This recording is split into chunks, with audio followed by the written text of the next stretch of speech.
জানো তো, আমাদের জীবনে এরকম অনেক মানুষ আছে যারা আমাদের একদমই কাছের মানুষ ছিল না, অনেক দূরের, কিন্তু কোনো কোনো সময় কোনো কোনো পরিস্থিতিতে ওরা আমাদের অনেক কাছের মানুষ হয়ে উঠেছিল। তারপর যখন আমরা ওদেরকে অনেকটা বিশ্বাস করতে শুরু করি, অনেকটা নিজের মনে করতে শুরু করি, তখনই সে আমাদেরকে ধাক্কাটা দিয়ে ফেলে দেয়।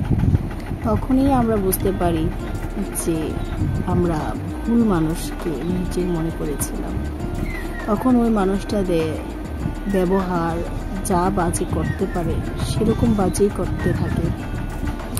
তখন মনে হয় যে জীবনে ভুল করেছিলাম, যে দূরের কাউকে নিজের করে ভেবেছিলাম, নিজের ঘরের মানুষ ভেবেছিলাম। সেই ভাবনাটাই হয়তো আমাদের ভুল ছিল। তারপরও কি করব, অ্যাডজাস্ট করতে হয়। কোনো উপায় যে নেই হাতে, অ্যাডজাস্ট করতেই লাগবে।